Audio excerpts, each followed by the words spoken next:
Welcome back to the Bucket of Chalk live stream. We're here for stage 3, about to get underway. Our competitors are just going through the final rules for stage 3, and we will be kicking off shortly.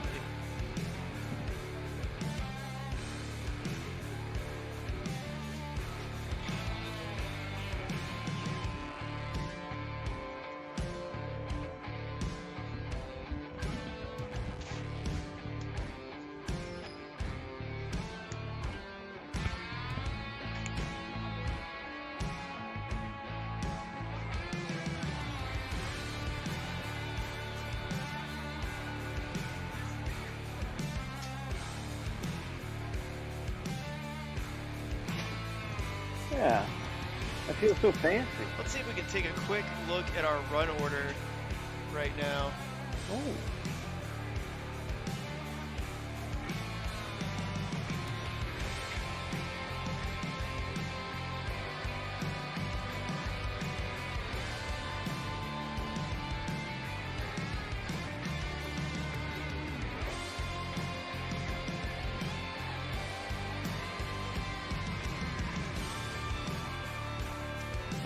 That's all right.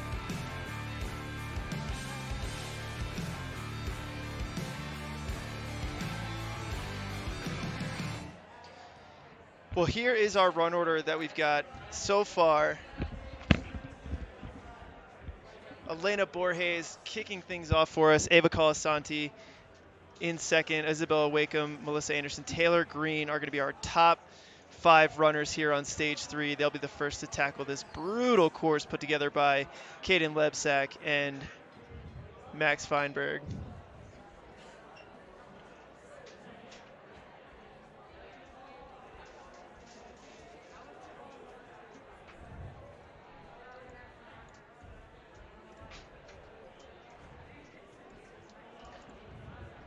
Christy.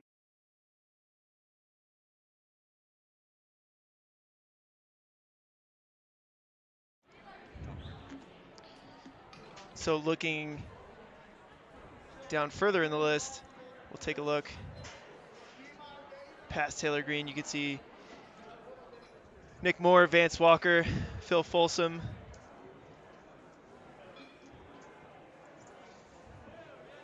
Ethan Swanson running there at number 17. Daniel Gill getting the fastest time on stage 2, so he will be running last. He's got that advantage. Full clear so far. He's full. Hasn't used any of his falls yet. You were allowed 3 falls on stage 1, and you were allowed 2 falls on stage 2, but Daniel Gill's clean so far.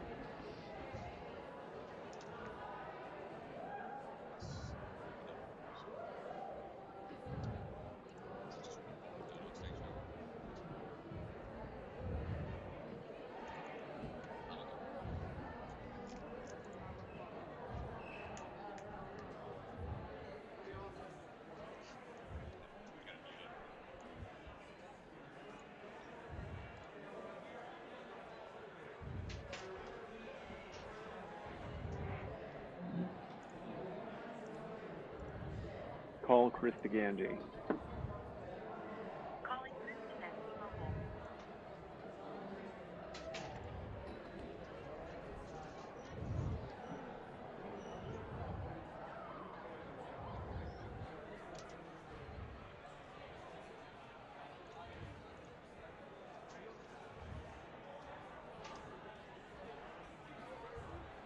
And ladies and gentlemen, we've got Evan Dollard here.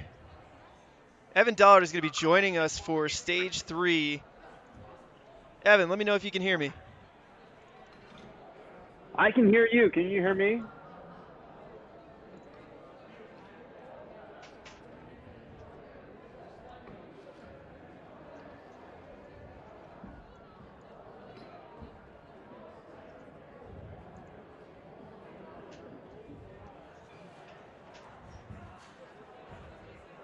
Evan, let me know if you can hear me. I can hear you. But I don't get the sense that you can hear me. Which is, of course, very disappointing.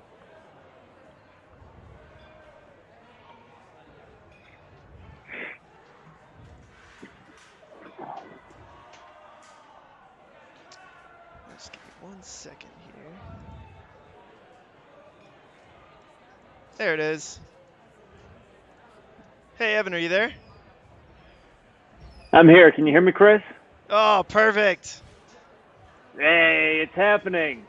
Evan Dollar joining us all the way from California. So, Evan, you probably got about 5 or so minutes here. They're finishing up the rules for Stage 3. We're live right now, just taking a look at the run order, waiting for our judges to finish the rules with the athletes, but we should be getting kicked off here in about 5 or so minutes. Wow, that's fantastic. Well, and Ryan Stratus was part of this? He was doing commentary on stages 1 and 2? Is he still around? Ryan Stratus will be joining us for Stage 3. You and Ryan can have at it. Jesse Lebrecq was also commentating on some Stage 2. No, it's fantastic. How many people do we have in the live stream right now? We got 44 watching now on the Bucket of Chalk site. Got the stream going in a lot of different places. So 42 on the... No, that's not true. No, don't lie to the people, Chris. Give me 1 second here, everybody. It looks like we're about to get started. I'm going to make sure our cameras are in place, so I will be right back.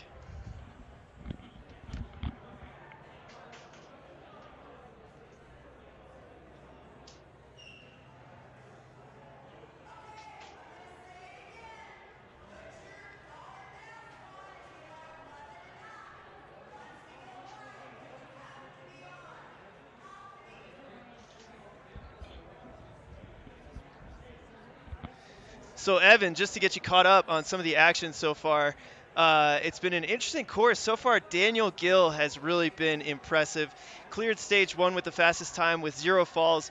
You were allowed 3 falls, but didn't need any. And then in Stage 2, you were allowed 2 falls. He went flawless again with the fastest time yet again. So he'll be running last here in our Stage 3. And then Taylor Green on the women's side, one of our youth athletes, extremely impressive run on Stage 2, took first for the women, and she'll be running here in the top 5. Wow. I mean, it doesn't surprise me with Daniel Gill. He is one of the top competitors. Every single course that he tackles, he seems to make it look effortless.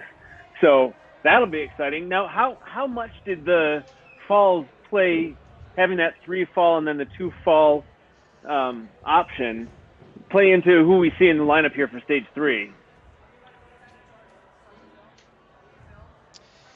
Yeah, I mean, there are definitely some athletes. The top 50% moved on, and so there were certainly some athletes who had a fall on Stage 2 move on, but they are going to be earlier in the run order, and so, you know, it was based on how many falls you had first, and then time was the tiebreaker. So. And now moving into Stage 3, is it 1 fall that you're allowed, or do you need to be flawless in this? Stage 3, Ryan Stratus is getting an update, and it's 1 fall and done. Is that correct, Ryan? Yes. So Strat is here joining the broadcast booth. I'm gonna hand you over, Evan, to Ryan Stratus. Well, I'm in good hands, and by hands, of course, I mean triceps, because why exactly, that's all I see Mr. when I Evan. look at Ryan. That's all I see. Mr. Dollar, you have a shirt on. This is not the vision I expected. How's it going, man? Long time no talk. Well, I'll be honest. I was out on the lake a little bit doing some hydrofoiling. You know, it really puts me in the ninja spirit, and I am just ice cold. And you know it's true because I'm wearing layers. In what world? In what world? Man. How come I can't see you? That's my biggest problem. Oh, we have all the GoPros are on the floor right now. You'll probably catch a glimpse of us towards the tail end of the stage, so you'll have to have to hold tight for that epic view there, Mr. Oh man, you certainly know how to build the suspense. Oh, I think okay, Mr. Carbone is just jumping all over the place here. I think our live stream is just poking around, seeing what's going on. The competitors are still warming up. They just finished rules not too long ago. And this looks like a devious obstacle course here. These kids have come up with some crazy obstacles. And Caden's giving us a demo here. Cliffhanger straight through. Now check this one out. You have to put that in there, kind of like the northern passage we had on stage 3, but the leverage is what's causing those to stay in there. And then rotate them around. Oh yeah, dude, it's crazy. That is such a unique obstacle. I've never seen anything like that before. Yeah, very, very ingenious. And then they've got a few moves they got to do. And is he doing an overhand hook? Oh, okay, I see. Yeah, you got to flip them upside down. Just for the steps up top, you use them like normal hooks and then invert them. Oh, my goodness. Yeah, the Bucket of Chalk kids really. So is he doing the formal run through right now, showing the rules for the other athletes? Correct. So this is like the dry run. They've already did the rules, so Caden's going to show us that it can be beaten. He's been demoing a lot. This is on an uphill slant here. You need to have a good backswing to pull up, or else you'll miss that hook and then go into those platforms to make sure you're clear.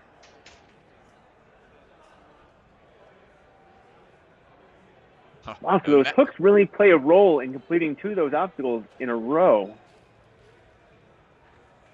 Yeah, it's like you got to take them with you. Then they have these Oreo packages for the laches. Very, very ingenious. I think that might be an inside joke there, but I want to get some snacks and dessert after this. Now, this is a cool variation on the clackers. They added some spokes, so it's more of a vertical grip. And they have to go all the way through, moving every clacker into that end position before dismounting down.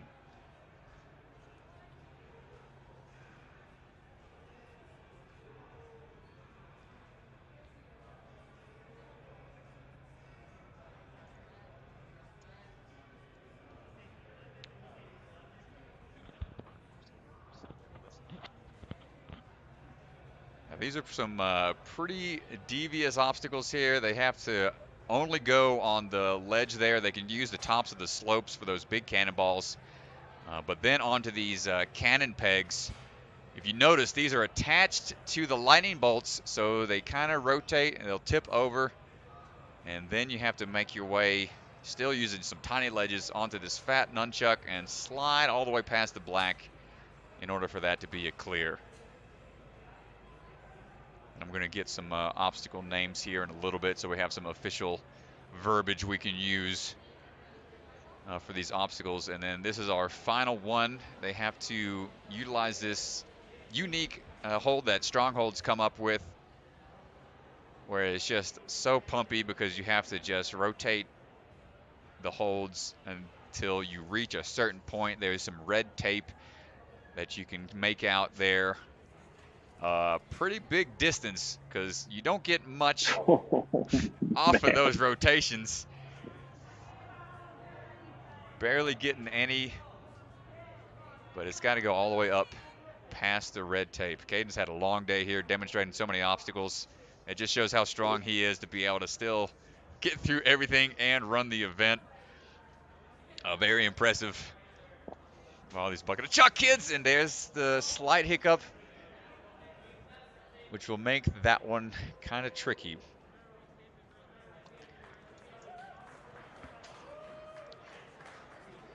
So don't think that would have counted as clear because he did not make it to the... So it looked like...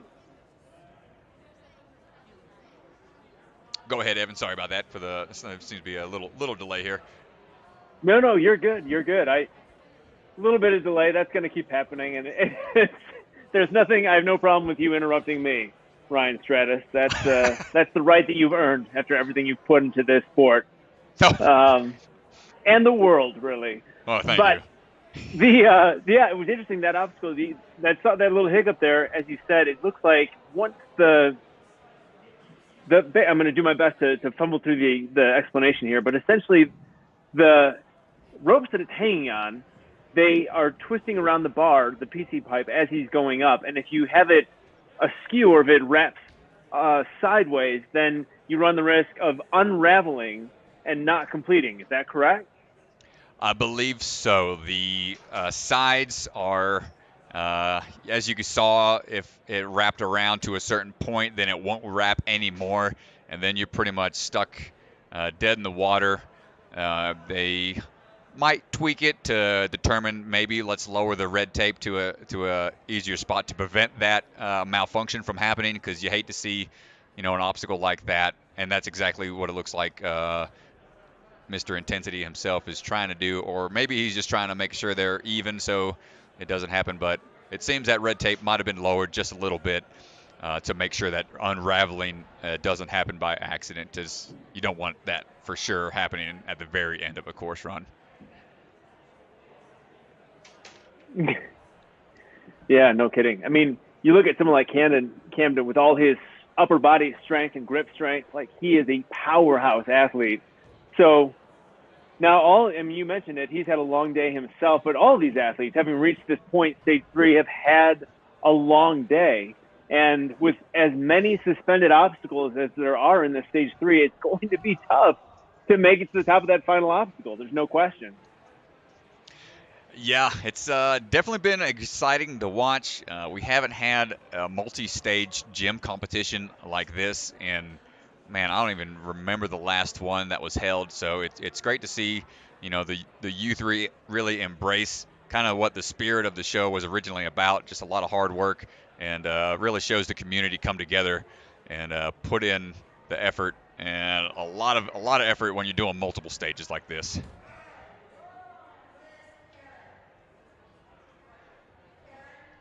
Now, how are you doing health-wise, Ryan Stratus? Are you still competing? Are you still training? What's going on? Oh, thanks for asking, Mr. Evan. I'm doing pretty well. I had some shoulder issues again at the start of the year. Got some stem cell injections, which helped immensely. So I won't need the same surgery that I had on my right side. And training-wise, because of COVID and just a combination of a few things, decided to kind of take a step back and let my body heal this year. So I'll be getting stronger eventually, but definitely been taking the year off for the first time. I finally missed season 12, finally missed my first season of the show this year. Oh, man, end of an era. You had such a consistent run there. But I'm glad you're taking time off from season 12. It's important to rest up and make sure your body has time to recover, and that's hard. It's hard to do, having been in the community as long as I have been. People like you, or even James McGrath, or perhaps even David Campbell, like there's an injury that comes up. It's so hard to want to have the strength and the will to sit out a season, because it's just so important to you. You've given so much to it. There's the enjoyment aspect of it. There's the competition, and then of course the community. So I'm sure that was a tough decision to make, but ultimately a worthwhile one that allow you to continue to compete for the next 10 years. I hope so, man. Yeah, I don't think the show's going anywhere for a while. It's still popular, and even if the show would go away one day, I think the community is building to a point where this sport will develop beyond what the show is, and I am excited to see how this community continues to grow. And you see the youth and all they've accomplished in just a few short years. It's great to be a part of it and see everything as it started from its roots. So I can say it's been a blessing, and I'm totally grateful for all the opportunities I've had. And don't plan on missing out on too many more seasons, but definitely excited to watch everybody grow in this sport. Yeah, it's come such a long way. When Grant McCartney and I had the chance to do commentary for UNX just this past year, one of the things that was very apparent being at Ultimate Ninjas Naperville during that time was just how much the sport had grown. So my first season was season 2 of American Ninja Warrior. There were not city qualifiers. It was just one location, Venice Beach, during the day. Mm-hmm. You Yep. show up, you try to compete, and qualify top 30 that first day, top 15 the next day. And then they took us to a boot camp, which you participated in the boot camp in Simi Valley, and they whittled us down to 10 and then took us to Japan to compete at Sasuke. But I remember showing up on set that first day of season 2 and being asked if I was a parkour athlete or a CrossFit athlete. And honestly, I was neither, but that just those were the type of athletes that were responding to this program, to this competition. And since then, the show has, or the sport rather, has spun off into gyms across the nation and across the world, and young people, this is how they train. And that's what I saw in Naperville, was like 13-year-old Kylie Hughes won the first UNX championship. And it's because this is her sport. This is how she trains and what she's growing up doing. Whereas this didn't exist when you and I first started. Right. And it is, to your point, really exciting to see the growth and the evolution of the sport itself. Yeah, man, it was we are a far cry away from what we started with many moons ago. Those first couple of seasons, the hot days out in the desert, all the hay bales in between obstacles, out on the boot camp days. Oh man, were you on which team? The White Tigers? Were you one of the White Tigers? I'm repping Red Dragons. I was always. not. I was season 2. I was a Blue Monkey. Oh, okay, Blue Monkeys. I got it wrong. I got to go back and watch some of those episodes. Honestly, was fine. But when you think about what the other 2 options were, dragon. If you're going to be a dragon, a tiger, or a monkey, gosh, I think you want to be a dragon or a tiger, personally. So, but it was still a really good time. Brian Orozco, that was my first time meeting him. He and I were on a team together. And then that next season, season 3, I did not qualify top 15, but I ended up going and testing. And so for the testers, I don't know if you remember this at all, they put us in black shirts. Yes. And so we declared ourselves the Black Sheep. Oh no, I remember. you and Cretch and a few others. Yeah. Oh man. So you had the white tigers, the red dragons, the blue monkeys, and then the black sheep. And boy, that was a good time. That was a really good time. Yeah, that's those are the days. Those courses back then are nothing compared to what we've got nowadays. I would love to see that format make a comeback. I think the fans would kind of enjoy a little more screen time with some of the competitors and seeing how they react with each other in those kind of camp, real world kind of situations. Definitely a lot of fun, and it would be a wholly different experience than how they see them now, which is just like maybe 1 or 2 episodes and that's all she wrote. So who knows, man. Well, yeah. I mean, the show has evolved as well, and the screen time really was what brought me to the table to begin with. So, yeah, the more the more screen time I get, the better. That's how I feel. Oh man, what about you are you ever gonna make a comeback? You thinking about trying to put the ninja shoes back on, or what about Titan Games? That's almost like American Gladiators. Yeah, it is. Actually, Titan Games is a lot like American Gladiator. It was fun to see Jessie Graff compete on that. And to a certain extent, I think we got our first runner here going. Through her... Sorry to cut you off there, Evan. Oh, it's happening. Fantastic. No, do what you got to do. All right, we're up and going here. Let's see who this first runner is up. Elena Borges, is that who we have? Elena Borges is up and going. You are correct, sir. First obstacle down. Let's see how she handles the operation is the official name of this one.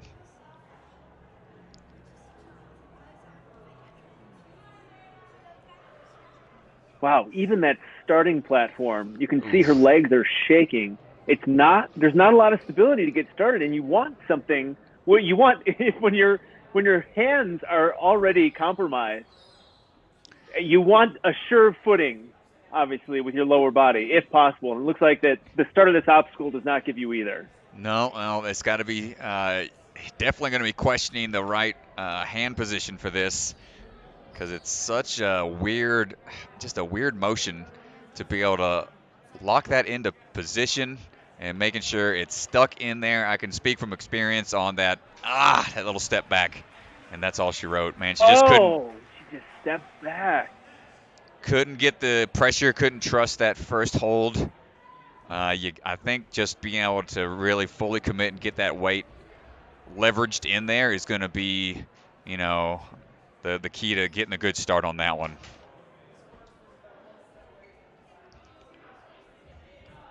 Ethan Swanson, always good to see a shot of him.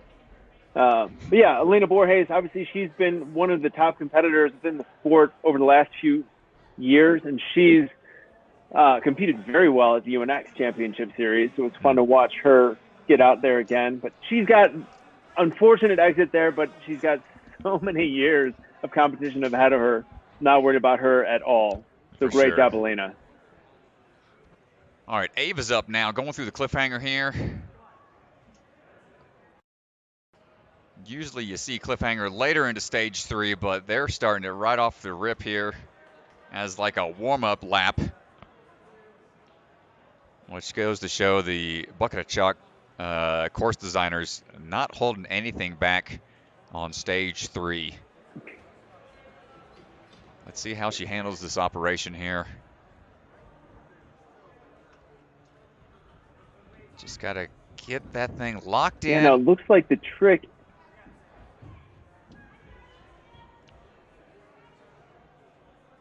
Getting both of those locked in to start has to be challenging. Yeah, it's going to be a lot of lock-off strength. I mean, she's still fumbling with that first one, trying to find a good position. Yeah. Oof.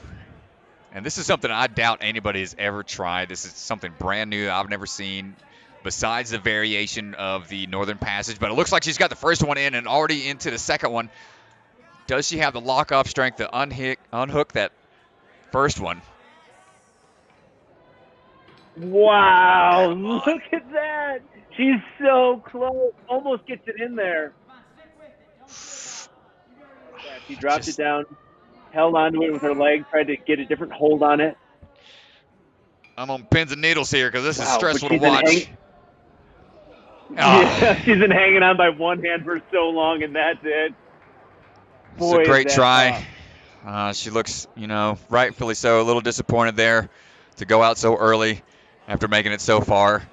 But that is a tough obstacle to start things off on stage 3.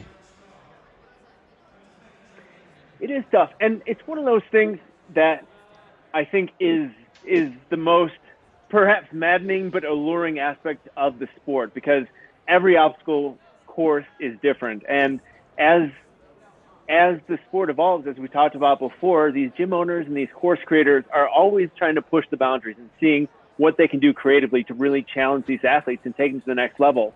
So you never know as an athlete what you're going to experience on the course.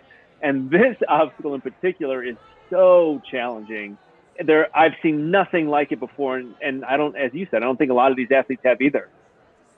No, this is something that is definitely going to test out their lock-off strength and their endurance. It's going to give them a good burn right off the bat, and it's very technical because they have to switch the position in their handholds after they manage to make it up that first half. They have to hook the steps to transfer back down the other side. It is just a taxing, brutal second obstacle on stage 3.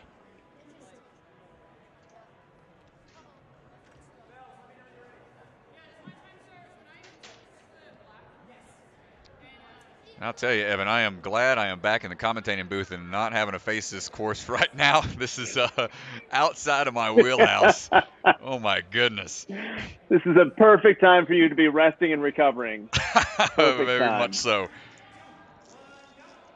Oh, we got a camera running in the back here. Oh, Krista Ganji, welcome back. And there we go. And just in time to see her clear that first obstacle. Just in time. Hey, I'm going to go ahead and guess that she did that flawlessly. Agreed. All right.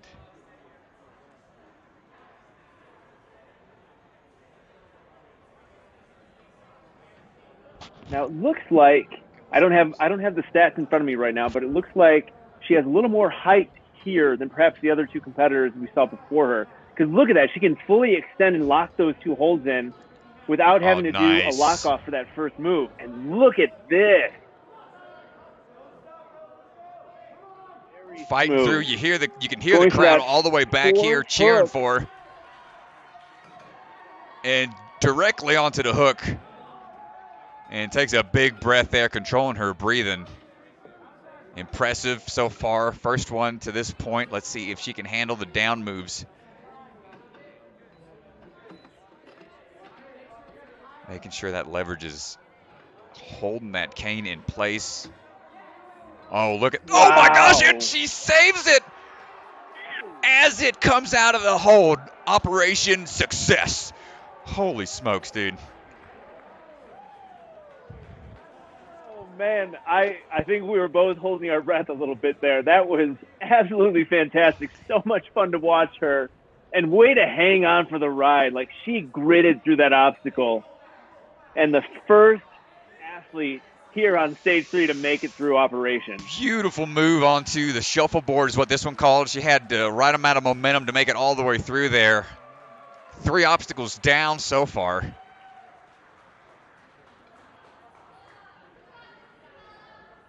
Looking for a little chalk here. Well done. And the bucket of chalk competition living up to its name. There's a bucket of chalks everywhere. Always have. You definitely want a bucket of chalk close by. Yes, especially for this many suspended obstacles in a row. All right, now we're on to Caden's Oreo dunk. No! Too much milk on that Oreo. Slipped right off. Oh, and just. Yeah. Oh, Ryan Stratus, you were born to do this, my friend. Too much milk on the Oreo. That was Akbar caliber commentary right there. I'm trying, my friend. This is I'm having a blast back here. I was jealous of you and Grant last year calling the shots on UNX. Giving it my all here. Hopefully I can vie for a position next season potentially. Oh, I see. So you're gunning for my job. Is that what's happening? No, you're here with me, so Grant, I'm gunning for Grant. Grant's not here to defend himself. Oh, you're gunning for Grant. Got it. That makes more sense. Yeah, okay, I'm back on board. Yeah. Sweet. All right, up next we have, I believe. Keep dropping those gems like too much milk on the Oreo and you're a shoo-in. I believe we got Melissa Anderson is up right now. Looked really strong through stage 2. And I know she's a strong competitor out here in Colorado. And got the reach and the length for these obstacles. Let's see how her upper body holds up.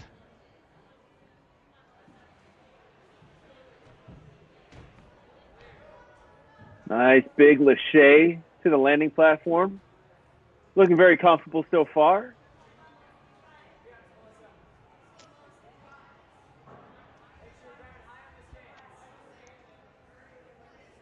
This is where I think a little bit of extra height is definitely an advantage.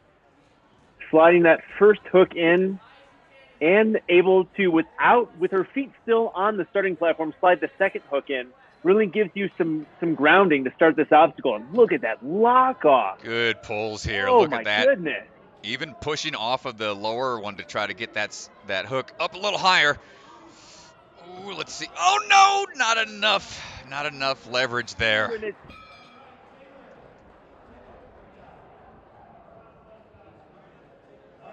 Surprising, too, because she was looking so strong. Like you said, she was pulling and almost pushing and pressing with one hook while pulling on the other.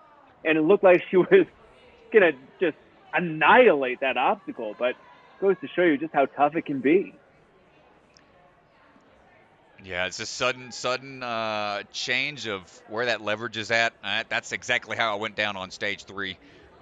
You hate to see it, but those things can happen in a blink of an eye if you're not quite ready for it.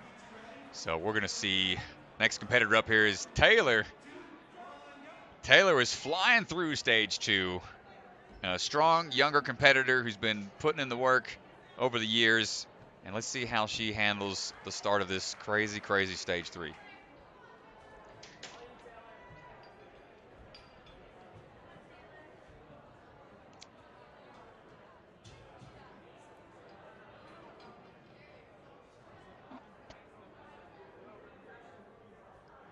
Nice work sliding that hook into position. Good lean back, putting that weight on the hook to get that leverage. It's such an interesting. Oh man, this is definitely Such an all interesting about. move, and wow, Yeah, it's all about that one arm pull. Oh no! Full arm extension there. Oh, I like that idea though. It's like it's as though she used both her hands, right? Put both her hands on one hook to try to pull up a little bit higher in order to get back into a lock-off position to get that second hook in place, and just wasn't able to do it. But I like the strategy and the effort. Yeah, she had a good idea there by matching both hands on. Perhaps when she pulled so hard, it might have had a little lift that caused it to come unlodged. But man, this is definitely all about one arm pull strength. Definitely going to have to be working on my one arm pull-ups if this is something that we may see down the road.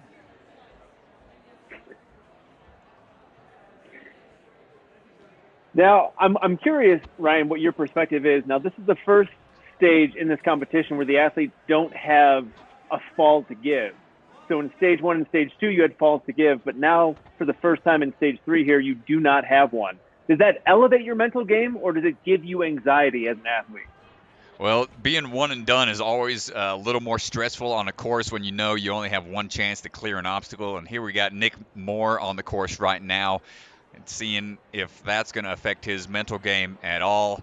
But definitely it will come into play whenever you start seeing other competitors fall constantly, because then it becomes a game of getting through the furthest, the fastest on the course in order to get a fast enough time to move on.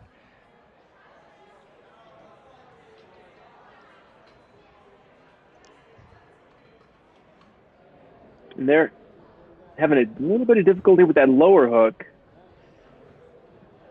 Now he seems to have found a grip that he likes. Let's see if he can make this move. Man, it's just such a tricky technical obstacle. It's a power and strength-based obstacle, but very technical at the same time. He's trying to stick.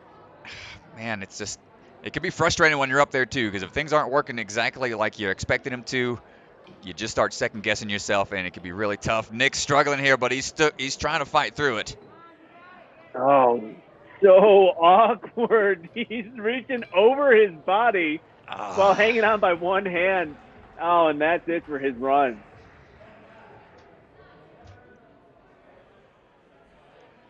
Yeah, this is a tough one. When Caden did it and demonstrated for everybody, diabolical obstacle. Yeah, Caden just made it look like a cakewalk, and it's just a testament to how strong he is if he can just do that. And of course, he had probably plenty of time. These competitors this is their first time getting their hands on the obstacle, so that's part of being a ninja. You got to be able to do things on the fly and on the spot.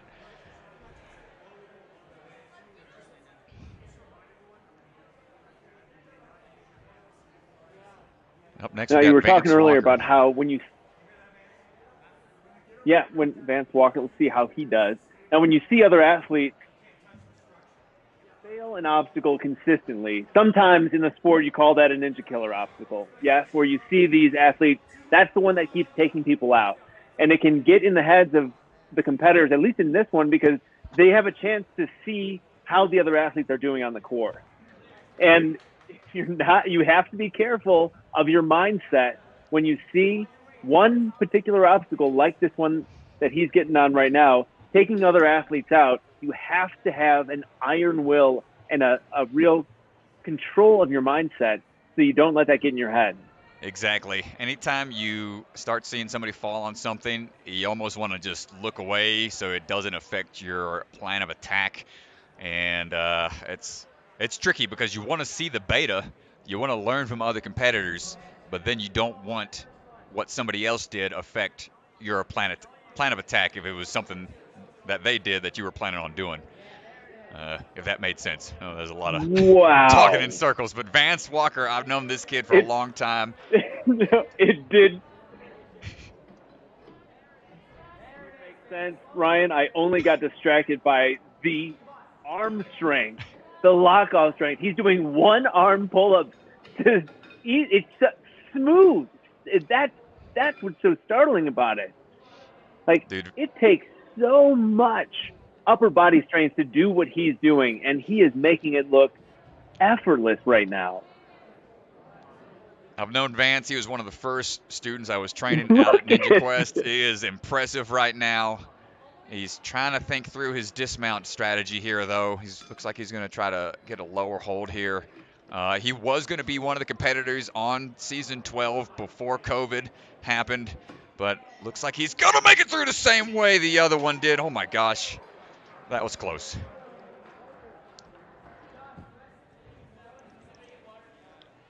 Boy, you just cannot take any part of that obstacle for granted. Even the dismount is tricky.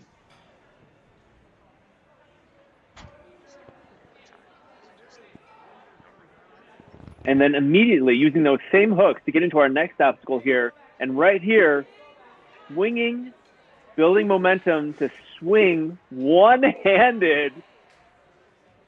Great transition, locks it in, and the dismount. Oh, gets a sip of water on the side. He's as far as any other athlete has gotten on this stage 3 so far. All right, Vance, let's see what you got here. Do you like your Oreo mince thin or double stuffed? Let's see what he's got here. You just keep the Oreo puns coming, my man. I love it. No! Oh. He ripped the packaging right off of it. Might want to check the expiration date on those Oreos, because I don't know if that's going to be considered an obstacle malfunction or what. That's what I was feeling the obstacle during the rules and figured, hey, this could happen potentially. It was a slicker hold, so I can see the challenge and the uniqueness of it being like an Oreo package, but at the same time, that does definitely increase the risk of an obstacle malfunction.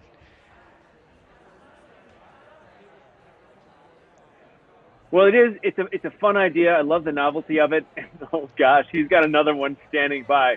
So it doesn't look like they're making any changes. They're just swapping out one Oreo hold for another. But yeah, that is interesting. I'm disappointed there's not what actual are your thoughts Oreos on this as an athlete? Got it. You're more concerned that there's no real Oreos to be eaten. You'd think it'd be like a piñata at this point, right? Oreos all over the place. You rip open the hold. Yeah, sure you failed the obstacle, but at least you get some deliciousness raining down on you. Yes. Well, I think Chris just ran out to see what the status of Vance's run is going to be. So y'all bear with us here. And Vance, looking a little flustered, but I'm sure he's okay. Hopefully they'll either just let him redo that one, pause his time. We're gonna have to wait and see what the official word on the street is.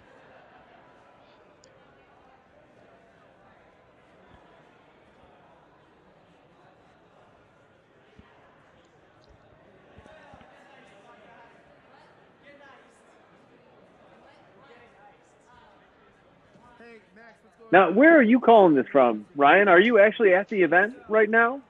Yes, sir. Since this is in Castle Rock, Colorado, that's just about 30 minutes south of where I currently live. I live up in Aurora, but I'll be making my way over to Greenville, South Carolina at the end of the month. But this was the last event that I could come to, and I wanted to help out the Ganji and live stream and test my chops out here on the microphone. Nice. So excited to be a part of it. Yeah, absolutely. When is your upcoming move, and what prompted that? End of this month. I'll try to get to Greenville by the start of November.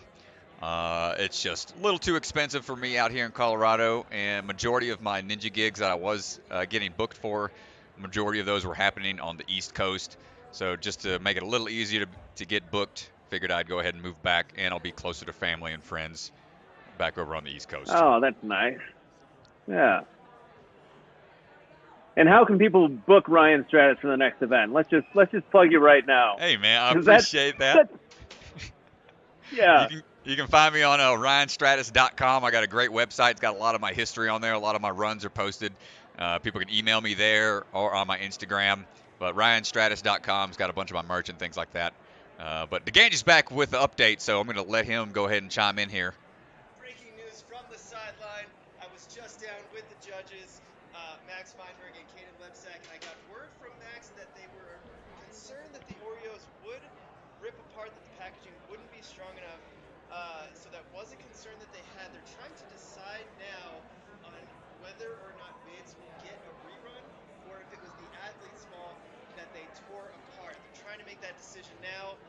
That's what I'm told. That's the latest update I have, and I will be back with any other updates that I get. Back to you guys. Thank you, Chris DeGanji.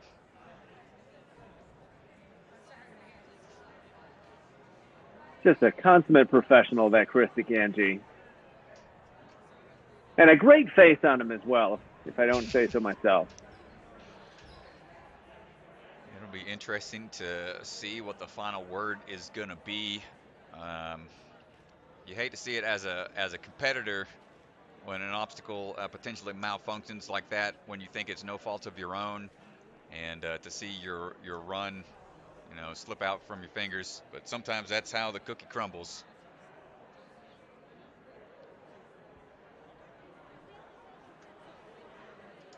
Oh my goodness. That one actually took me a minute. I'm not even sure you meant to do that one. Was that pun on purpose? Be honest. You know it. What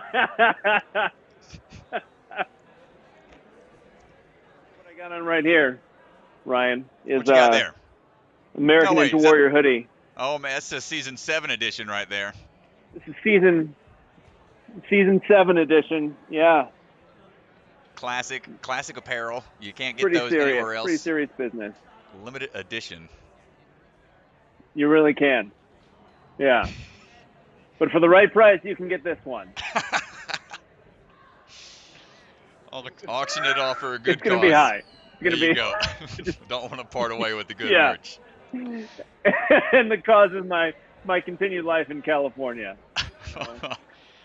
Oh man. Oreo package ripping open, and that that early on the stage, you don't want to see a deliberation like this happen again. So I'm quite curious to see what these kids, the judges, come up with. I'm sure they're getting some oversight from the Ninja Intensity crew, but this is a great learning lesson for these younger athletes that are trying to run these events. Some days you have great ideas, and sometimes those ideas don't pan out the way you expect them to. So we're waiting to see what the final word is going to be, but definitely a great learning lesson for some of the course designers.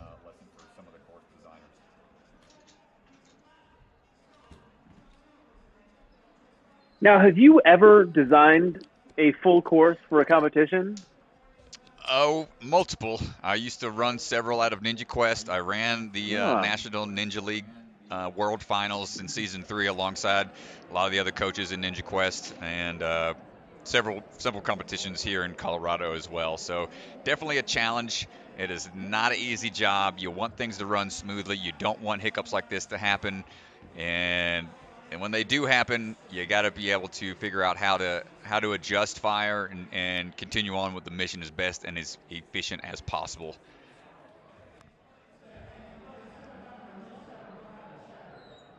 Yeah, no question about that. I mean, and this has been a long day of competing. The first wave kicked off, I believe, at 11 a.m. Yeah, and now we're coming up on 9:15 p.m. That's a full day of athletes running through the court, taking care of the athletes, taking care of the obstacles and everything else. There's no small feat putting on a competition of this caliber. So, yeah, but definitely. It looks like they're doing everything they can to make the adjustments, as you said. Make the adjustments on the fly, make sure that the safety is paramount, that fairness is paramount for the athlete, and that they can continue to run a good show here. And it looks like we got Phil Folsom taking off right now, so we'll still wait on what the verdict was with Vance. Mr. DeGanji might be coming back with that whenever he returns. We will find out what the update is. But Phil has been looking strong. And we will see how he does on the operation here.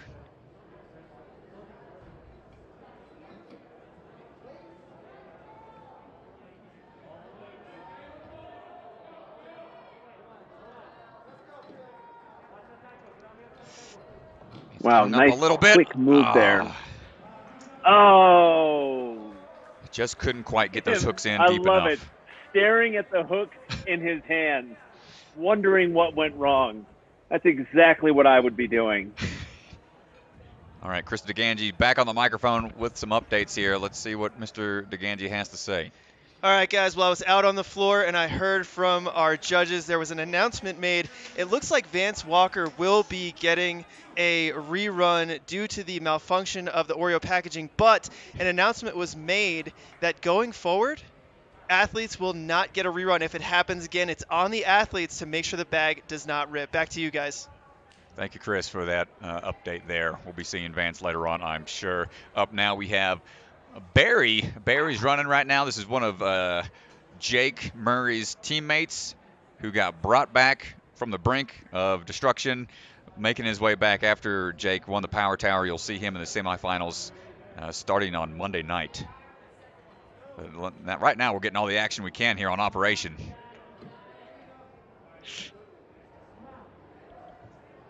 Getting a little strung up here. Look at that full extension, waving his arm around, trying to, he's a bit twisted up. His shoulder is twisting all the way around. Oh! That was tough. Tough to see. For error on Operation. Definitely frustrating. On next, we have Isaiah Wakeham. Sorry about that.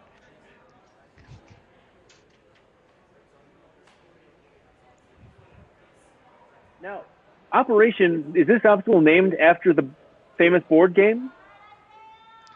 I would imagine so. You got to be pretty precise without hitting the sides and getting the buzzer. I think that's what's so amusing to me about it is the paradox in that in Operation you have to try not to hit the sides. And this one is almost the exact opposite. Like you have to figure out how to keep it on the side. Exactly. I wonder if that was intentional on behalf of the course creators. Add a little levity to the competition.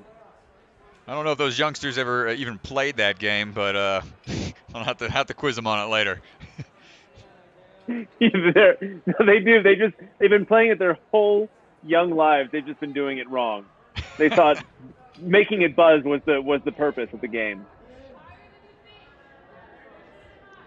Big pull there for that first nice move. What a save. Oh, he tried to reach for the top. Just slipped out. Too much of the momentum caused that to unhook. Again, I like the strategy. We haven't seen that from any athlete before him. Trying to skip that one rung, go straight to the top. I like the idea of it, but as you saw, it's such a big move, and you need finesse and constant control to put the weight on that hook within that pipe. And with a big move, if you miss, it's going to slide free, and there's no real chance for recovery. Yeah, as soon as any tension is brought off of the hook, they're going to pop right out, and it's just a quick move. They might be able to make it happen, but that's a risk they're willing to take to try to get through this tricky second obstacle. If I was doing a course interview with him afterward, I would ask if that was a spontaneous move or if he had planned on that the whole time. Because from my vantage point, it looked like he missed the first hook, but then saw how close he was and just went for it. Yeah, and that's part of the mental game. Could have been an on-the-fly decision. Who knows? Definitely, man, yeah, like when you're up there, things change on the fly. Oh, man, let's see how Mr. Barry is going to be going on this obstacle right here.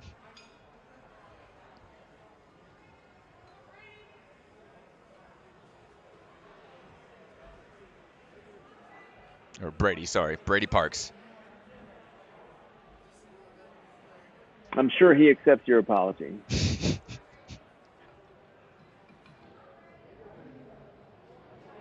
Thinking about how to start Boy, this so bad boy. precarious.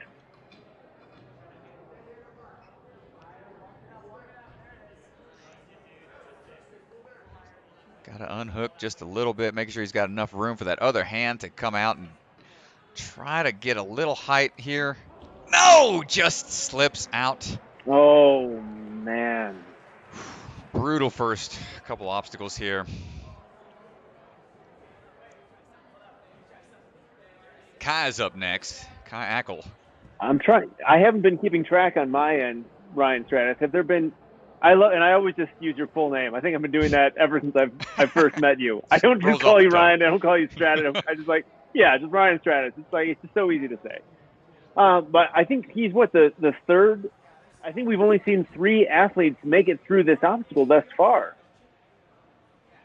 Let's see. We had two females and 1 male, I believe, or yeah, not too many. Only 3, I believe, total.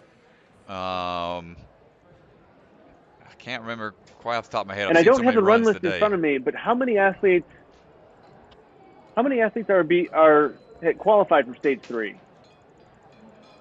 Total competitors for stage 3. Let me see the total number here real quick. 23 total males, and I believe only 8 females. And so they're going to take the top 50%. Okay. Top 8 men and top 4 women will move on to the final stage.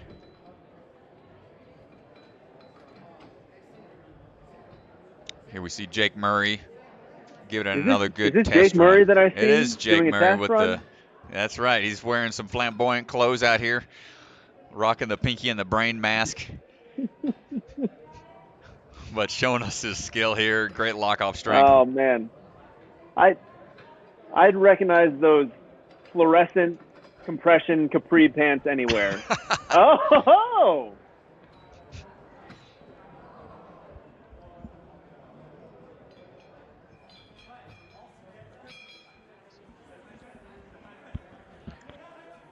Looks like they're just doing some quality assurance tests here on the hooks to make sure it's going to be the same across the board for all the competitors. The various weights of all the competitors might be slightly wearing and tearing, so they're just trying to confirm that everything's operating fine. And looks like Mr. Gray's going down there, a little slip. Oh, but you. Operating fine. I see what you did there. I had no idea you had this many puns in you. I really enjoy the puns. I feel like I'm learning something about you today. Yeah. I know we haven't hung out much there, Evan. I think the last time we really got a good long conversation together was, man, the last Ninja Quickie back in preseason 7, I think. We went to wherever that beach CrossFit joint was. I can't even remember the name of it, but it was like an hour drive away. And yeah, that was the last time we really had a good long conversation. I think you're talking. Yeah, no, it's true. You've just got. I guess we've been the community for so long. For a decade now, season 2 to season 12, and at least for me. And you're just you. I always feel like I don't know. I always feel so close to you. And maybe that's because we've known each other. Maybe it's because I see you on television. There's no way of knowing. But or maybe it's just your melodious voice that I can't get enough of. It's hard to say. But I just trust you is basically what I'm getting at. Okay. But no, yeah, Ninja Quickie. I think we got. I think it was M-Rock. That's it. Oceanside, if I'm not mistaken. Yeah. And boy, that was a good time. We had you. I think Dusty McKinney was part of that crew that day, and maybe Kyle Cochran as well. Yep, because we were out there filming San Pedro. At least me and Dusty were out there. Oh, that's right. For the San Pedro region in the military episode. Yes. But yeah, I hear what you're saying, that's though, right. man. It's like we've all competed alongside each other, and I liken the show and the experience, the show and training together a lot to what the military kind of makes people go through, and it's a mutual suffering, to say the least, where we all kind of get that bonding, and you feel closer with each other because of those experiences. Yeah. Yeah, I hear that. It was striking to me. How many times have you competed out of the country? Just out of the country would be only Have you twice. done? Yeah. Malaysia is 2014 when we did Sasuke, or did you do? Or you did Malaysia? we did Malaysia in 2014, which was like a ninja skills challenge to a degree. It wasn't like full-blown course runs. And then, Sasuke in season 3, 2011. That was the only 2 times out of the country. Okay. Would love to have a crack at some of the other courses out and about, but looks like we're back ready to go here.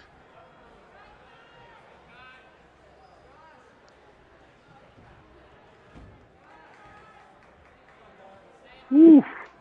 Making quick work of the cliffhanger. Locked off, big swing, and a nice little shade of finish. And we're on, Kai is up right now. Kai Ackle, after they tested the operation. Let's see how they fare. This man right here, I've seen him. He goes by the one and only True Super Saiyan, I think is his Instagram handle. The dude's definitely rock solid. Oh, don't drop the cane there. You don't want to drop your scalpel in your patient. Oh, nice save. Great recovery. Excellent composure. That could have ended his stage 3 run way Bingo. too early, especially with how strong he's looking right now. You see it on his face, too. He's smiling. He's laughing it off. Oh, man, but definitely you get the spike of your heart rate when you feel those slight jolts. Moving on now to this next obstacle. I believe it's the shuffleboard. Yep, shuffleboard it is. Let's see how he does going uphill battle here.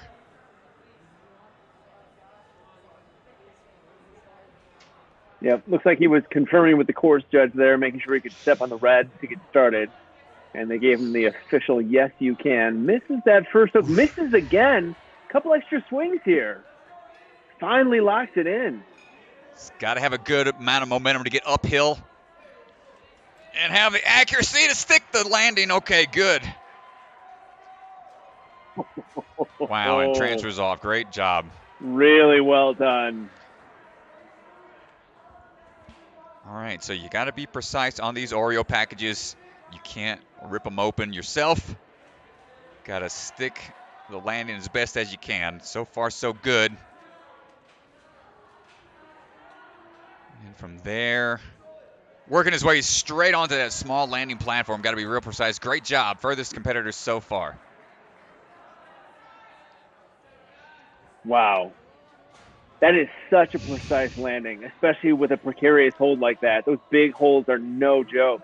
Takes so much grip strength to hold on to that thing, especially after you've been suspended from the Oreos and then transition to it. Oh, he pops out on the trouble getting up and over. Oh! Just pumped out there on the official name, the Claxecutioner. Takes its first victim. Mouthful, Ryan. I just like the clacker. That's pretty simple, but I'm gonna try to stick to the names as best as I can here with my country accent coming in from time to time. Brett Strong's up next. As well it should. Now, right before that competitor, we had, as you said, a little bit of quality control on the operation obstacle. And sometimes, in my experience, especially on the show, if there's an obstacle that's taking out a bunch of athletes sequentially, they will put a tester back on the obstacle to successfully complete it, almost to reinvigorate the athletes, to remind them, yes, it's possible to get this thing done. Now, I don't know if that was what they had in mind, or maybe it was just quality control, but it is something that you see in competition. Yeah, and that's a great thing for competitors to see, that things like this, when you see so many people fall in a similar fashion, it's like, hey, let's get some other folks on here, see what other body types are doing that aren't competitors, just to reassure that things are working the way they're supposed to. And I believe that is in itself a confidence boost for the other competitors that, okay, this isn't something that's, the fault of the obstacle. And that should give them a little more peace of mind.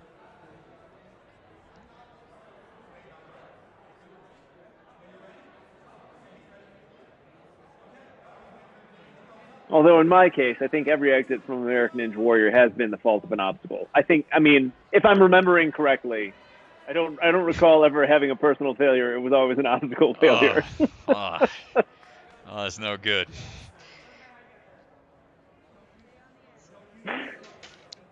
Oh man. Let's see how we're doing on this. That's obviously not true. Blame it on the obstacle, Bevan. That's the best way to go about it. That's the best way. That's how I get through every day. That's how I get out of bed in the morning.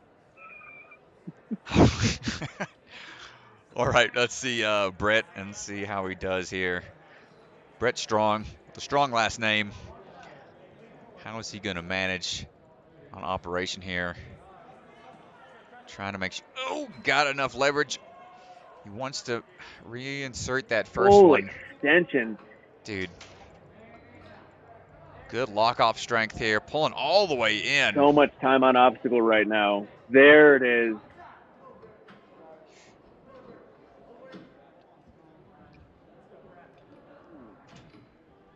Looking solid. Boy, he's really figuring this out as he goes. Here's his one chance to kind of catch his breath a little bit. On the straight holds on the hooks there before going back into the tricky part here where you got to have leverage. Here comes the reach. No, not enough. Banged into the bar there. Hopefully he's all right. It's going to get a check on the elbow here. Kind of came down hard. People have been going for the dismount from that middle bar, and it has been popping out, but it's a bit risky trying to get off that obstacle as smoothly as you can. Brett, great run, sir. That one looked like it stung a little bit. Hopefully it's not too bad and just going to be a little bit of a bruise there on the tricep.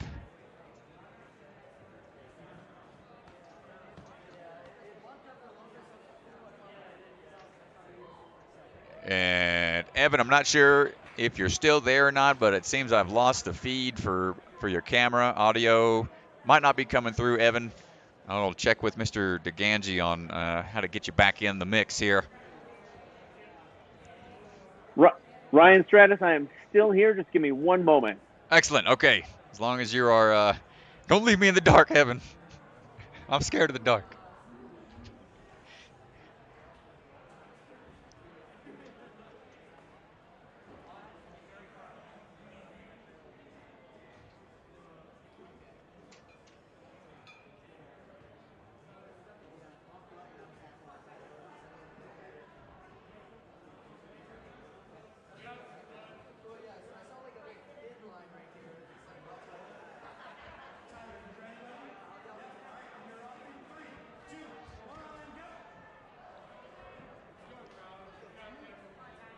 All right, so our last competitor was Brett Strong, who just ran. Now we're on to Tyler Smith, making it through that cliffhanger, no problem.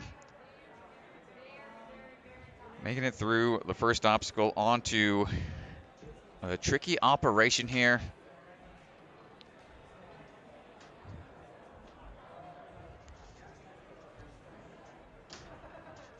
Gonna need to be really precise, making sure that leverage locks those hooks in upside down.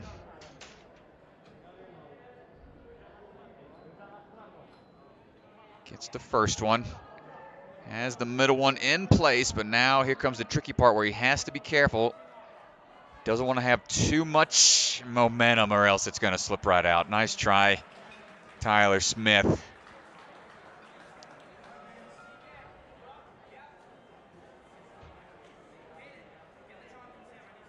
Definitely a tough obstacle here.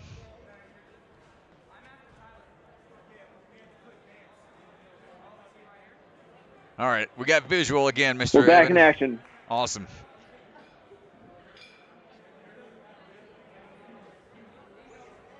feel like I'm finally warm enough where I almost want to start shedding some layers. But at this point, I don't know. I feel like that ship has sailed. It would feel gratuitous and self-serving.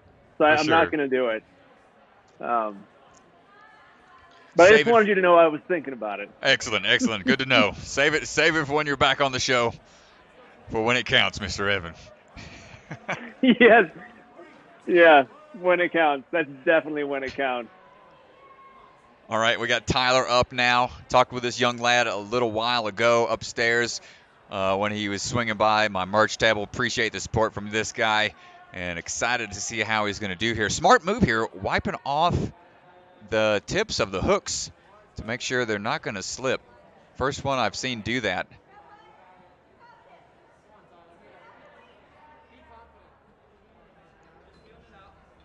Now, are we thinking that some chalk residue could accumulate on the edges of those hooks and perhaps make it more slick within the slot?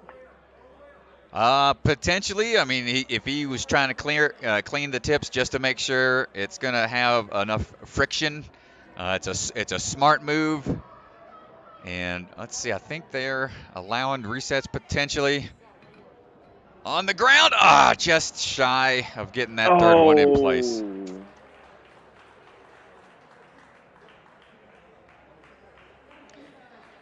Nice try, now, Tyler. I'm surprised we haven't seen more athletes with that beta that we saw early on, where you saw in there, he didn't like the reach that he had up to the third hook, so he went and rehooked on that lower hook instead of matching hands on that second hook that's already in place. And I feel like that might be the way to go.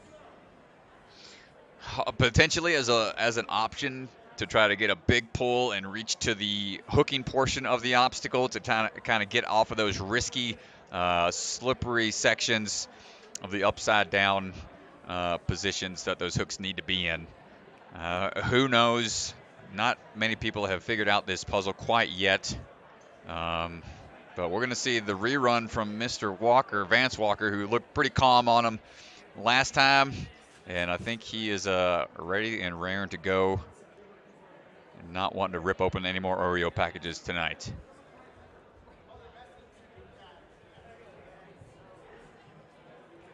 Now, but how nervous is he getting to those Oreos again? Especially since he's last competed, Operation has still been as nefarious as ever, taking out so many athletes. What is his mindset right now? How does he prepare to take on this course again and get that far in the course just to get another shot at the Oreo? Well, I know Vance has done plenty of various courses. He gets only a little nervous whenever it comes to stage 1 agility type courses. It seems to be well within his wheelhouse on upper body courses, but that always gets in a competitor's head having to redo a course run completely from the start. So the fact that he's got to start everything back over again, it's great he gets a rerun, but at the same time, as a competitor, it can be rather frustrating.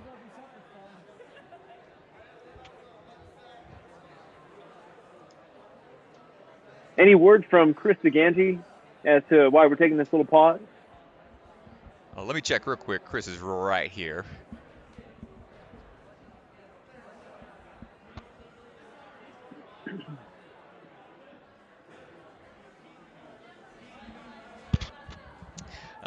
Nope. I think we're ready with our next competitor right here.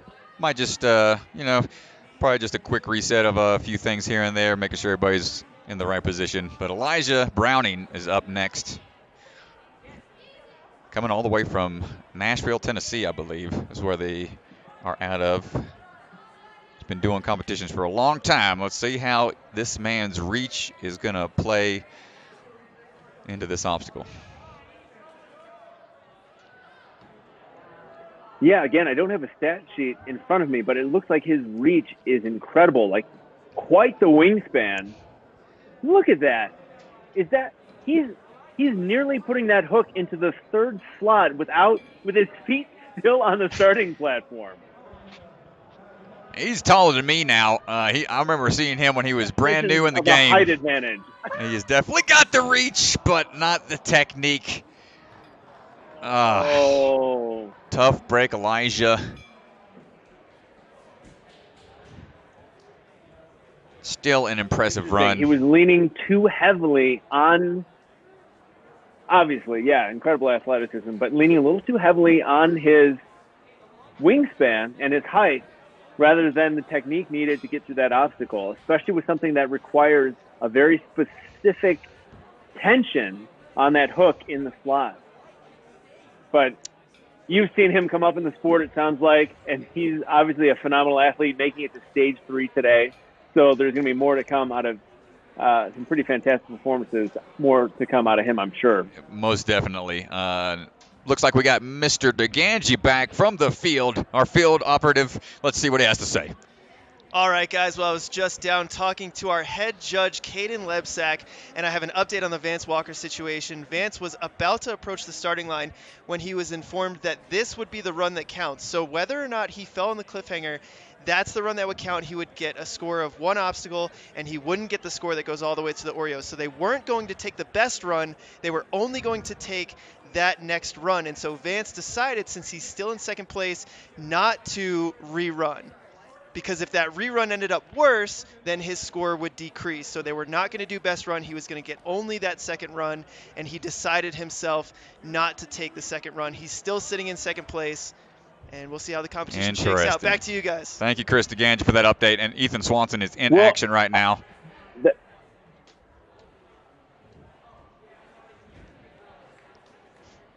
We will discuss the Vance situation and his decision to take a breather on that, which could be a bit of a risky move, but could be an intelligent move at the same time. But we'll talk more about that here after Mr. Swanson takes on the course.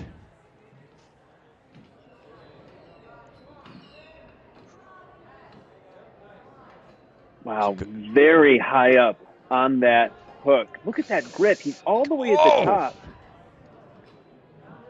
Ethan's been climbing quite a bit, which has increased his upper body strength by a lot. I believe he is definitely looking the strongest I've ever seen him.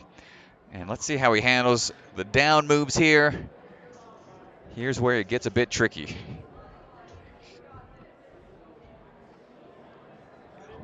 It does get tricky. He's got to get it, a little bit twisted up there.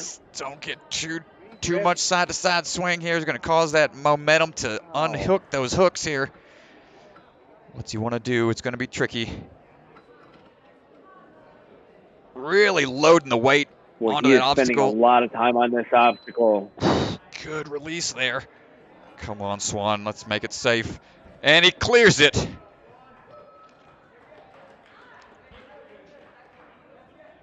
Are they going to let him use both hooks? Yeah, I was going to say, because he dropped the hook, I don't know if they were going to try to say, hey, that's gone into the water in a Never Never Land, but it looks like somebody was gracious enough to give him the hook, and now he's on to the shuffleboard.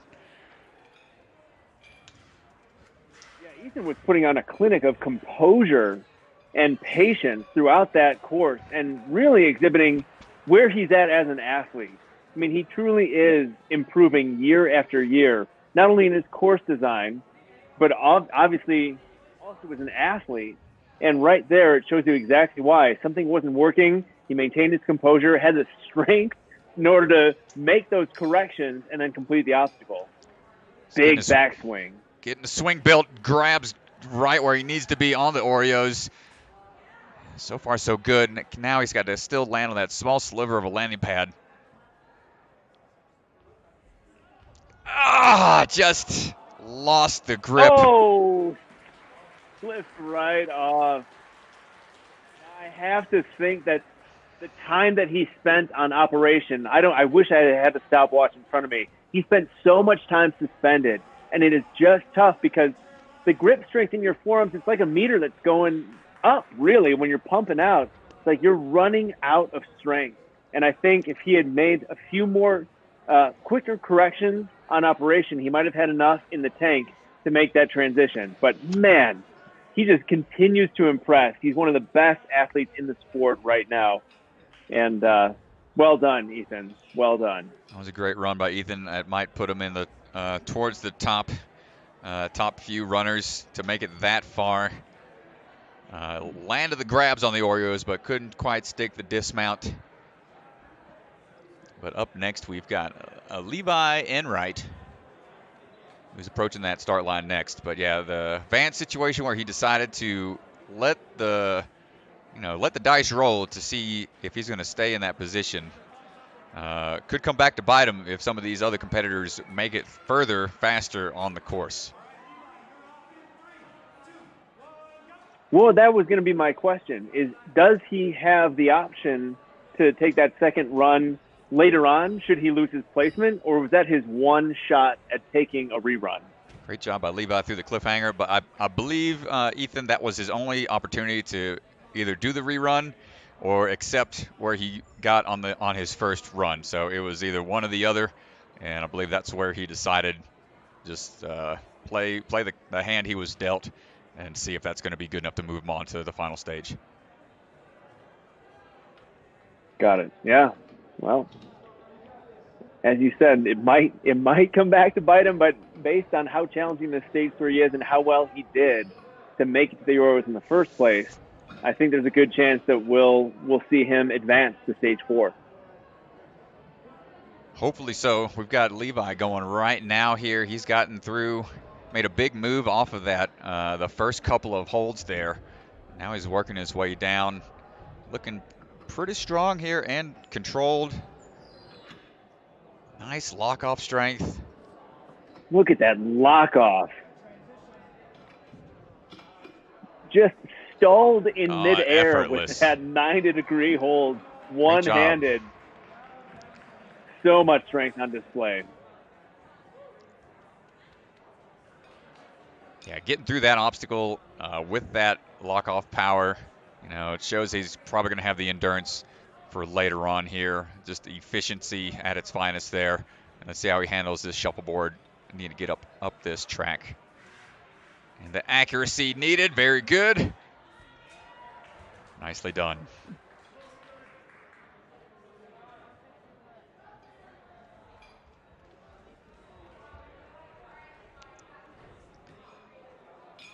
Here we go on the Oreo swing here. Gets the grab.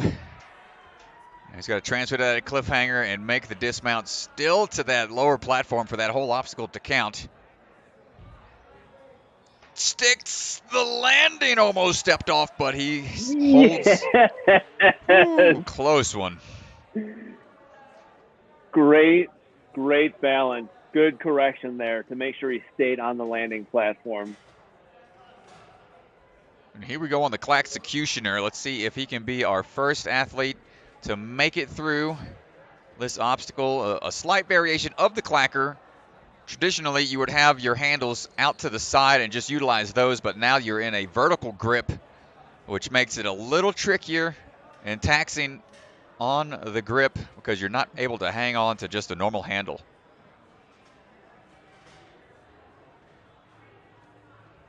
When I don't think I've personally ever seen a course with this much vertical grip.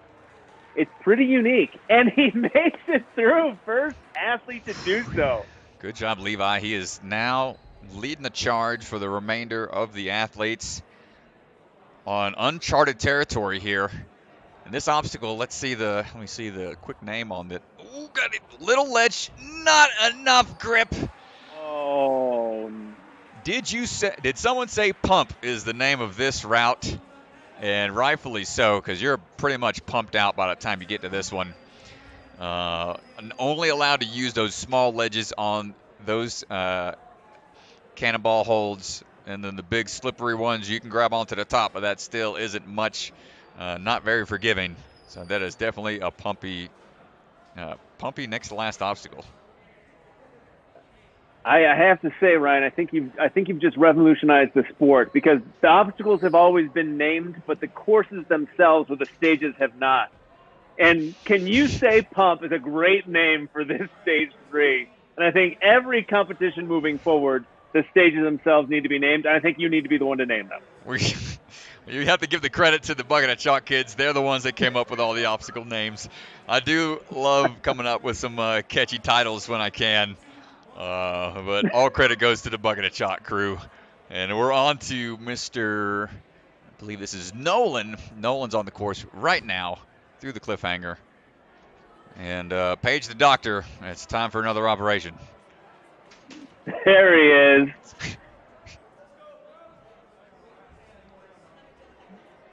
and it looks like he's got some AirPods in. Might be listening to some music while he's tackling this course, which we've seen before with some athletes. Hey, some people love getting in the zone. They've got their playlists. Sometimes it's a way for them to know the time and the pace they need to set for themselves, as long as they know the songs by heart. And this guy's looking nice and relaxed here. So Nolan's making his way through. Even has a chance to adjust his earbud. That is the highlight reel. That's highlight reel material. The hardest obstacle in this entire competition so far. And he took a moment to adjust his AirPod because he had to make sure that his tunes were right. Showing some confidence man. here. Very impressive. Onto the shuffleboard. Needs to get a good backswing to make sure he can get up this ramp and then stick on to that last hold. Look at that. Nice finesse. Onto the platform. I'm going to say something slightly controversial. I think his forearms are right up there. Give him a couple more years, and his forearms could look like Jeff Britton. I really do think. For as much as these kids are working out, most definitely. I don't think that's controversial one bit. Jeff's going to be getting his run for his money at this rate. And an easy dismount there for this guy. Well, I mean, to see someone, a pro like Ethan Swanson, as an example, he slid off that tube, that thick tube, and then for him to even have enough strength to take an extra backswing just to make sure that he was lined up to hit the platform on the dismount.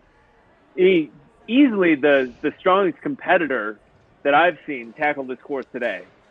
Shows a lot of confidence in your abilities right there to be able to, ensure the landing even on a risky obstacle like that.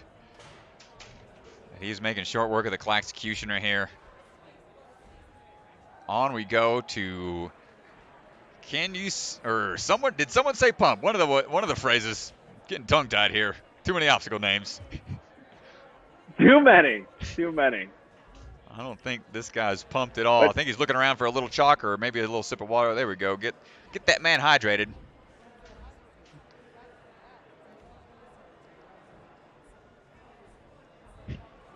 Boy, I like what I'm seeing out of this athlete. Ooh, big jump. Those are slick. They don't have much friction there. And then he's got those small ledges, crimp holds onto the peg bombs. Furthest yet of all competitors. Come on. He tips that one over.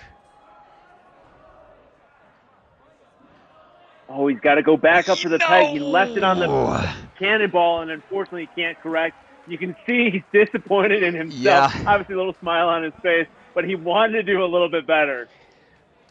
Man, yeah. When you're frustrated after making it that far, making it further than anybody, that just shows how dedicated some of these competitors are and how bad they want to succeed on this multi-staged course. But, man, that's going to put him in the lead here. Nolan takes charge with 5 points in 2 minutes, 32 seconds.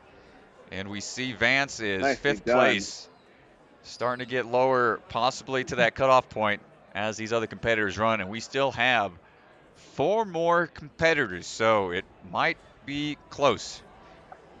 What is the cutoff point for this stage 3, Ryan? I believe they are taking the top 8 males and top 4 females onto the final stage. Whew. Yeah, cutting it close for Vance. See if he can hold on. And also rounding out the top 5, you had Ethan Swanson there, placing 4th right now. So hopefully he will be able to hold on and make it to the stage 4 as well. Exactly. Here we go, Mr. Nolan. This young man was impressing me in the earlier stages, flying through stage 1, had an impressive stage 2 performance. Rocking Najee Richardson Phoenix shirt. Let's see how he can handle some of these other obstacles on stage 3. I've got high hopes for this young man right here. Good maneuver there to adjust instead of going for the other hold. He's got to control the swing a little bit, try to steady it down some. No! Just too much backswing. Yes. Oh! Man, It's he was like looking you called strong. it as you Yeah. saw it, Ryan. Very, very strong. He absolutely has the strength and the skill to complete that obstacle. It was just a matter of maybe even pulling his knees up a little bit, activating his core a bit, as you said, to control that swing. So that way it didn't slide out the way that it did. Because, boy, he had more to give on that obstacle. For sure. Yes, he did. It's a tough one to see when they're super strong like that. But sometimes when you're going so fast, you're trying to hurry through an obstacle. That's sometimes works against you, sadly. Yeah.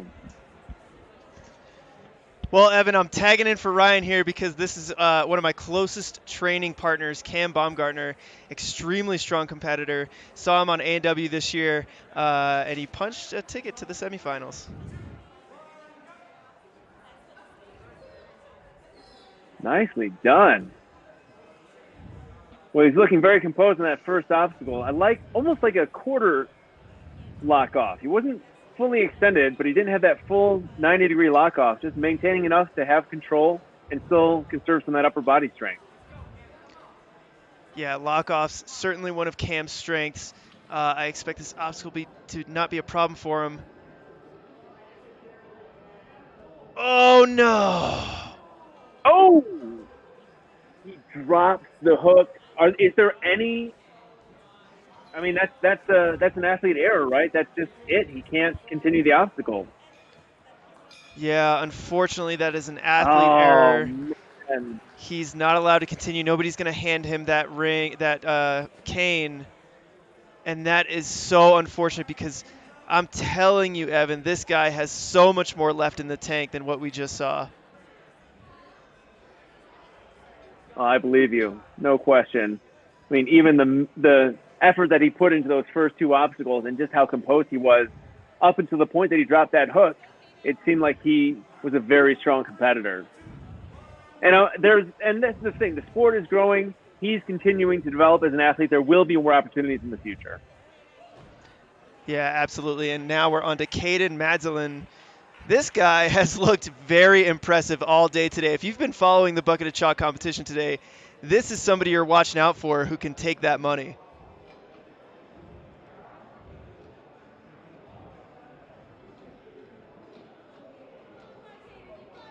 Chris, did you have a chance to get your hands on this obstacle?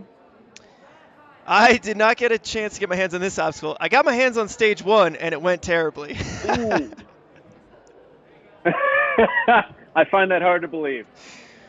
Oh, it was fun. It was a lot of fun. Putting the pieces together here. I gotta wonder if he can reset here. Really turned around. Yeah, once his feet leave that starting platform, I don't know that he's allowed to get his feet back on in order to reset. Yeah, it certainly didn't look like it. Unfortunately, he'll be another athlete that'll fall victim to operation. Well, this obstacle is proving to be our ninja killer for sure today. Yeah, no doubt whatsoever. I mean, but it comes at the right moment. Early on in stage 3, it's a challenging obstacle. It's a new obstacle. It's one that people haven't seen before. And I like that what I appreciate about the course designers is that they're continuing to push the boundaries, trying to find that edge, making sure that these athletes are proving themselves over and over again with a new technique and a new obstacle to show their adaptability and put that on display. And that's one of the fun parts about this sport in general. Yeah, absolutely. And our last competitor, our final runner here on stage 3 is going to be Daniel Gill. This guy has been amazing today.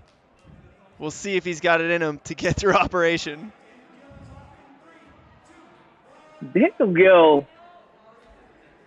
every time I watch him compete, I think he's getting better, and I don't know how it's possible.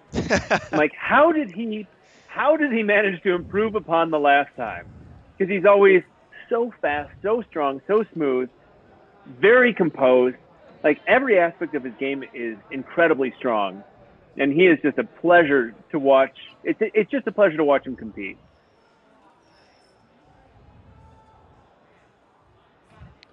Well, he's figuring out. He's too being much pressure very on that lowest hook. Yeah, he's being very cautious there here. We go. really trying to figure it out. Looks like he's gone to the safe spot at the top here.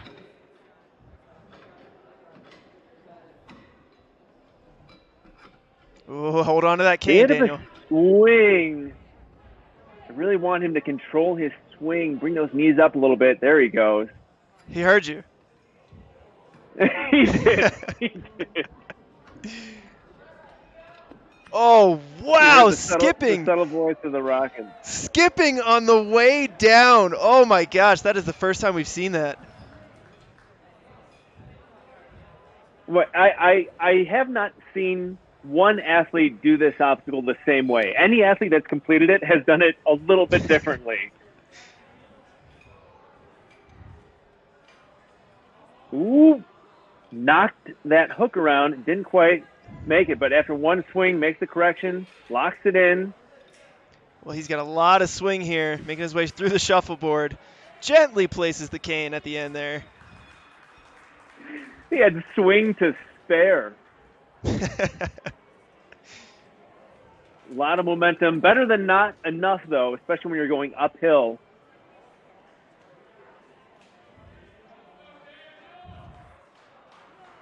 And now onto the Oreos.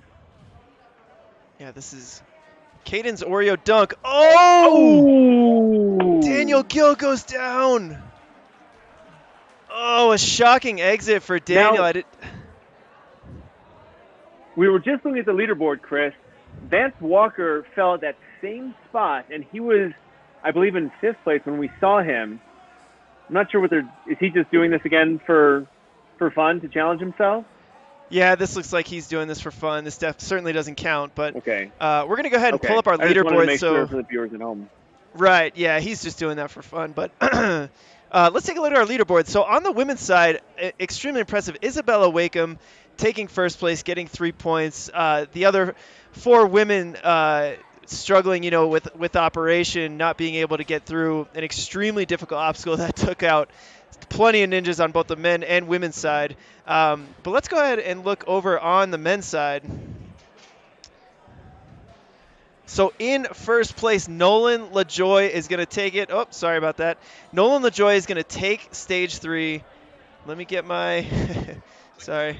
I'm clicking too many things. Let me get my let me get this back here. Okay. There's no one more qualified to get this back. Where do we need to be? I trust you implicitly. Okay, so Nolan LaJoy getting that 1st place spot with 5 points. Right behind him is Levi, followed by Kai Ackle. Daniel Gill taking the 4th place spot. And you can see Vance Walker in 7th place. Kind of tight there, but it looks like he will be moving on to the next round. Wow. Well, that just goes to show the speed of Daniel Gill getting to that same point. I'm trying to do the math right now, and you know what? I'm not going to be able to. But let's call it 30 seconds. Let's call it around 30 seconds more faster than Vance Walker, and that's part of what makes Daniel Gill so special. He has the strength and the composure as an athlete, but he also moves quickly through the course. So that puts him in 4th place, bumping Vance down to 7th. But both will now advance to stage 4. Yeah, stage 4 is going to be really exciting. And go ahead, Evan. No, it's just you finish up. I want to hear what you had to say. Oh no, I was just gonna kind of do the outro here because this concludes our stream. This concludes stage 3.